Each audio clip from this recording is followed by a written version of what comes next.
हरे कृष्णा। आप सभी भक्तों का स्वागत है गॉडलॉजी में। तो आज हम चर्चा करेंगे मार्गशीर्ष मास के शुक्ल पक्ष में आने वाली एकादशी के बारे में। एक समय युधिष्ठिर महाराज भगवान श्री कृष्ण के पास गए और उनसे पूछते हैं कि हे ब्रह्मांडों के स्वामी, कृपया करके मुझे बताइए कि जो एकादशी मार्गशीर्ष मास के शुक्ल पक्ष में पड़ने वाली है, इस एकादशी का नाम क्या है और इसका पालन कैसे करना चाहिए, और इस एकादशी में किसकी उपासना करनी चाहिए, किसकी पूजा करनी चाहिए, और इसकी एकादशी का कथा के बारे में बताइए। तब भगवान श्री कृष्ण कहते हैं, ये जो एकादशी है ये बहुत ही पवित्र एकादशी है और इस जो भी भक्त पूरी श्रद्धा भाव से इस एकादशी का पालन करते हैं उनके सारे पाप नष्ट हो जाते हैं। बल्कि यही नहीं, और भगवान कहते हैं जो उनके पितर हैं उनके भी सभी पाप नष्ट हो जाते हैं और ऐसा भक्त भगवत धाम जाने के योग्य हो जाता है। और तब युधिष्ठिर महाराज कहते हैं, कृपया करके आप मुझे अब इस एकादशी के विशेषता के बारे में बताइए। तब भगवान श्री कृष्ण कह रहे हैं कि ये जो मार्गशीर्ष मास के शुक्ल पक्ष में एकादशी है, इसका नाम है मोक्षदा एकादशी। और जो भी भक्त पूरी श्रद्धा से इस एकादशी का पालन करता है वो मुक्ति के लायक हो जाता है, मुक्ति उसे प्राप्त हो जाती है। और आगे भगवान कहते हैं, एक समय एक बहुत ही विशाल नगरी हुआ करती थी जिसका नाम था चंपक नगर। और इस नगर में एक बहुत ही महान और पुण्यवान राजा थे जिनका नाम था वैकानस। और ये जो राजा थे ये अपनी संतान से अपने पुत्र और पुत्रियों की भांति उनसे प्रेम करते थे। इनके राज्य में समस्त खुशहाली थी। और जब ये राजा एक समय निद्रा में थे, यानी विश्राम कर रहे थे, तो उस वक्त उन्होंने एक स्वप्न देखा।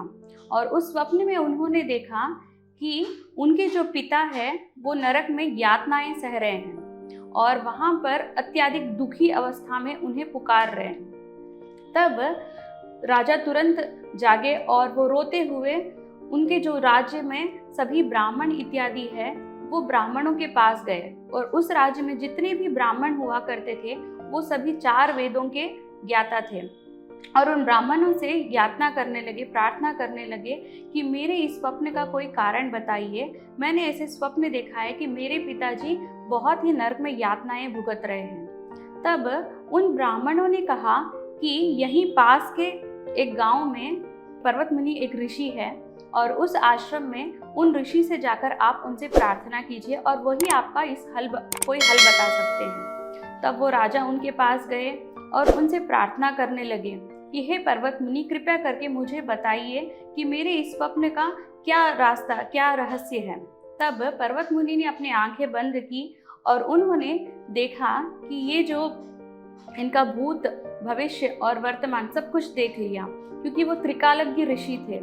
और उन्होंने कहा कि अब मैं तुम्हें बताता हूँ कि तुम्हें इस तरह से क्यों स्वप्न आया है और तुम्हारे पिता के इसका कारण क्या है। और वो कहने लगे कि एक समय आपके जो पिता है उन्होंने अपनी पत्नी के साथ झगड़ा किया और झगड़ा करने के पश्चात जब वो महावरी अछूत अवस्था में थी उस वक्त उनके साथ संभोग किया और वो रोती रही, चीखती रही, चिल्लाती रही कि मुझे इस अवस्था में अकेला छोड़ दीजिए, परंतु उन्होंने उनकी एक नहीं सुनी और उनके साथ जबरदस्ती संभोग किया। और इसी की सज़ा है कि वो आज नरक में इस सज़ा को भुगत रहे हैं और उन्हें इतनी पीड़ा हो रही है। तब राजा ने प्रार्थना की और उस ऋषि से प्रार्थना करने लगे कि इसका कोई रास्ता बताइए, कोई हल बताइए जिससे मैं अपने पिता को मुक्त कर सकूं। तब उन ऋषि ने कहा है कि इसका एक हल है कि आपको मार्गशीर्ष मास के शुक्ल पक्ष में जो एकादशी आएगी, मोक्षदा एकादशी, उस एकादशी का आपको पालन करना चाहिए। तब राजा ने कहा, हाँ, मैं इस एकादशी का अवश्य ही पालन करूंगा पूर्ण श्रद्धा भक्ति भाव से। और वे वापस अपने महल को आ गए। आकर इंतजार करने लगे कि कब ये मोक्षदा एकादशी का समय आएगा। और धीरे धीरे समय गया और मोक्षदा एकादशी का वो दिन आ गया। तब राजा ने और राजा के पूरे परिवार वालों ने इस एकादशी का पालन किया।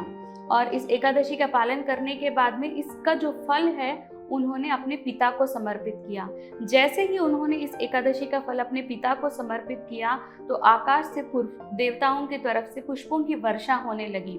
और उन्होंने देखा कि उनके जो पिता है वो देवलोक को प्राप्त हुए, और देवलोक को प्राप्त होने के पश्चात वहाँ पर उन्होंने भक्ति के नियमों का पालन किया, और भक्ति के नियमों का पालन करने के पश्चात उनको वहाँ से गोलोक धाम प्राप्त हुआ, भगवत धाम को वे चले गए।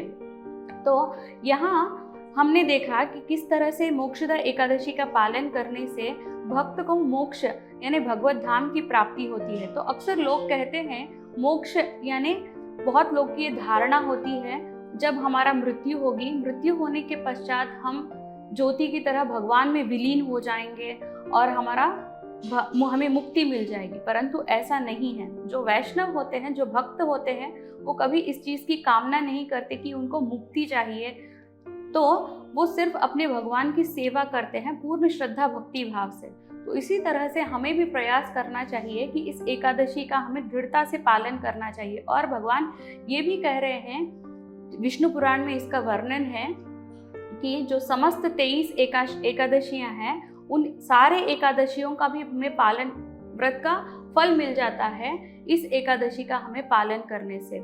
और ये भी भगवान कह रहे हैं कि जो भी भक्त इस एकादशी का पालन करते हैं, जैसे ये एकादशी एक चिंतामणि के समान है, जो भी उसकी मन की इच्छा होती है उसकी सारी इच्छाएं पूर्ण कर देती है ये एकादशी।